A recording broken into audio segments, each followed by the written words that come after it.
आप सभी को मेरा प्रणाम। आज मैं आप लोगों के समक्ष एक विशेष कथा लेके आई हूँ। वो है श्यामंतक मणि की कथा। इस कथा का बहुत बड़ा महत्व है।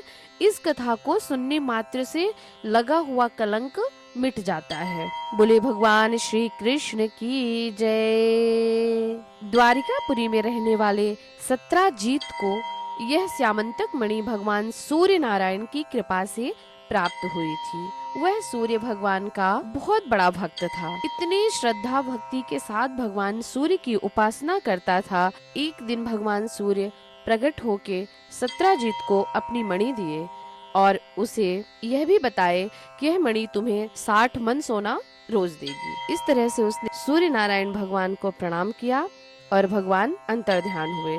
फिर वह मणि लेके द्वारिका में आया तो द्वारिका वासियों को लगा कि आज सूर्य नारायण भगवान स्वयं द्वारिकाधीश के दर्शन करने आ रहे हैं। तो द्वारिका वासियों ने भगवान श्री कृष्ण के पास जाके यह सारा वृत्तांत कहा कि हे प्रभु, आज सूर्य नारायण भगवान आपका दर्शन करने आ रहे हैं। आज द्वारिका में बहुत भारी तेज प्रकाश से द्वारिका जगमगा रही है। तब भगवान ने कहा कि नहीं, ऐसा नहीं है, वह तो सत्राजीत आ रहा है। सत्राजीत ने सूर्य भगवान को प्रसन्न करके सूर्य नारायण से श्यामंतक मणि पाया है। वह मणि का प्रकाश है, जो दूसरा सूर्य ही वह प्रतीत हो रहा है। यह सुनने में थोड़ा अचंभा सा लगेगा कि क्या वास्तव में ऐसा होता है कि किसी मणि का इतना प्रकाश हो कि वह सूर्य के समान चमकने लगे पूरी नगरी। तो ऐसा होता था पहले ऐसा होता था। कल्प वृक्ष रहता था। कल्प वृक्ष के नीचे हम जो बैठ के कामना करते थे वो सारी कामनाओं की पूर्ति हो जाती है। और पारसमणि के संपर्क में जो लोहा आता था वह लोहे को सोना कर देता था। तो पहले ये सारी चीजें होती थी।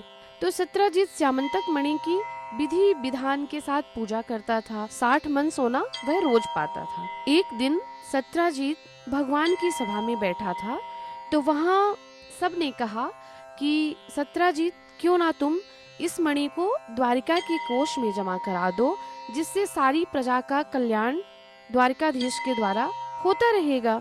तो इस बात पर भगवान भी बोले, भगवान श्री कृष्ण ने भी कहा कि हाँ सत्राजीत, जितना तुम्हें सोना चाहिए उतना सोना हम रोज तुम्हें दे दिया करेंगे और शेष बचा हुआ हम प्रजा के कल्याण में लगा देंगे। तो क्यों ना ऐसा कर लिया जाए।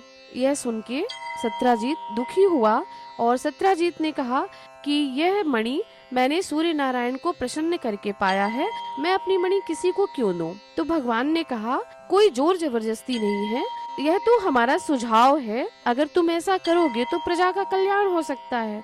उसने बोला, हम ऐसा नहीं करेंगे। भगवान ने कहा, कोई बात नहीं, तुम नहीं मान रहे हो तो कोई बात नहीं है, तुम्हारी चीज है, तुम अपने पास रखो। और सत्राजीत, सभा स्थगित हुई और सत्राजीत फिर सभा से गया और बहुत दुखी हुआ और फिर वह वापस सभा में भगवान के नहीं आया। और ये सारी बातें सत्राजीत जाके अपने भाई प्रसेनजीत से कहा। प्रसेनजीत सत्राजीत का भाई था। तो वह अपने भाई से कहा। प्रसेनजीत ने अपने भाई को सत्राजीत को समझाने लगा कि भैया, यह बात तो अब सबको पता हो गई है कि आपके पास मणि है, और सबसे बड़ी बात तो श्री कृष्ण को भी ये बात पता हो गई कि आपके पास मणि है जो 60 मन सोना रोज दे रही है। सबसे बड़ा चोर तो कृष्ण ही है। तो कहीं ऐसा ना हो कि आपकी मणि को कृष्ण चुरा ले जाए। तो क्यों ना आप इस मणि को हमें दे दो, हम इसकी अच्छे से देख रेख करेंगे और संभाल के रखेंगे। सत्राजीत ने सोचा, बात भी सही है, मैं अपने भाई को यह दे देता हूँ, वह संभाल के रखेगा। और सत्राजीत ने अपने भाई प्रसेनजीत को वह मणि दे दी। एक दिन प्रसेनजीत ने वह मणि पहनकर जंगल में शिकार के लिए चला गया और उसकी चमक देखकर एक शेर उसके ऊपर आकर्षित हुआ और उसे देखा और उससे प्रसेनजीत को शेर ने मार डाला और उस मणि को ले लिया। उस मणि को शेर से भालू ने देखा, भालू और शेर में युद्ध हुआ और भालू ने मणि को ले लिया शेर को मार के और अपने गुफा में चला गया। अब कुछ समय बीत गए, प्रसेन अपने घर नहीं पहुंचा। तो सत्राजीत ने सोचा कि उस दिन सभा में सभी लोगों ने और कृष्ण ने मुझसे यह मणि मांगी थी द्वारिका के कल्याण के लिए, मैंने नहीं दिया।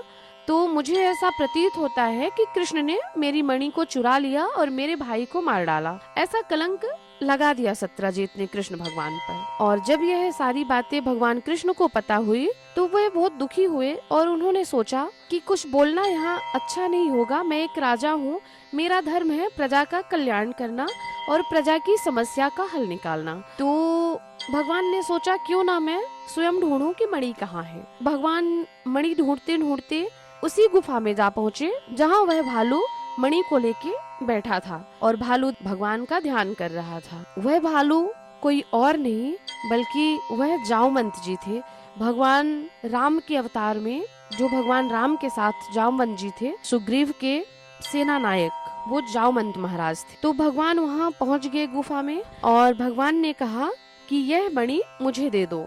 जामवंत जी कहने लगे कि यह मणि मैंने युद्ध से प्राप्त की, मैं आपको क्यों दे दूं यह मणि। भगवान ने कहा यह मणि मुझे दे दो, मैं मणि को लेने ही ढूंढने ही आया था। तो जामवंत जी ने कहा उसके लिए आपको हमसे युद्ध करना होगा। भगवान ने कहा ठीक है, मैं तैयार हूँ। और भगवान में जामवंत जी में काफी लंबे समय तक युद्ध चला। एक दिन जामवंत जी ने कहा कि आप कौन हैं जो इतने समय तक मेरे साथ युद्ध में टिके हुए हैं। मेरे समक्ष तो युद्ध में कोई टिकता नहीं, इतने समय तक टिके हुए हैं मेरे साथ युद्ध में, आप कौन हैं? मैं आपका वास्तविक परिचय चाहता हूँ, हे प्रभु अपना परिचय कराएं।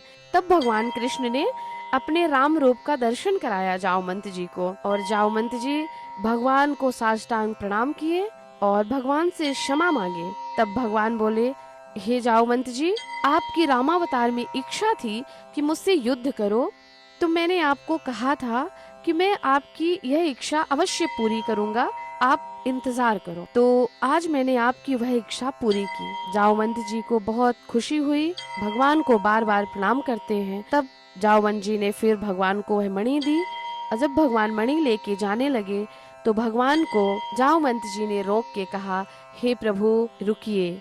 भगवान ने कहा जामवंत जी क्या हुआ? तब जामवंत जी ने कहा कि मेरी बेटी जामवंती है, इसे भी आप स्वीकार करें। भगवान ने कहा हे जामवंत जी, मैं पहले से ही विवाह कर चुका हूँ, रुक्मिणी जी मेरी पत्नी है। जामवंत जी ने कहा कि हे प्रभु, यह आपका रामावतार नहीं है, यह आपका कृष्णावतार है।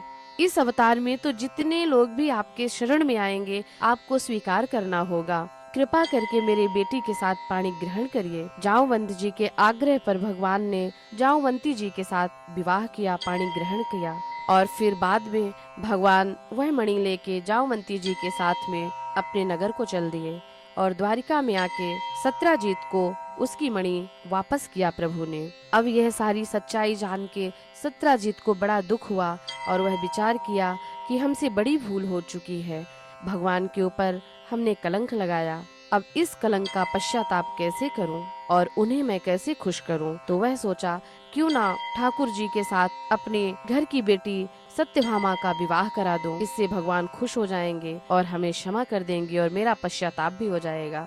और फिर इस तरह से भगवान श्री कृष्ण को प्रसन्न करने के लिए वह अपने घर की कन्या सत्यभामा जी का विवाह भगवान श्री कृष्ण के साथ करा दिया। इस तरह भगवान की तीसरी पटरानी हुई सत्यभामा जी। तो यह कथा थी श्यामंतक मणि की। यह कथा जो भी सुनेगा किसी भी प्रकार का कोई कलंक नहीं लगेगा और लगा हुआ कलंक भी मिट जाएगा। तो अगर आप लोगों को यह कथा अच्छी लगी हो तो हमारे चैनल को सब्सक्राइब करें और हमें अपने आशीर्वाद से अनुग्रहित करें। आप सबका आभार।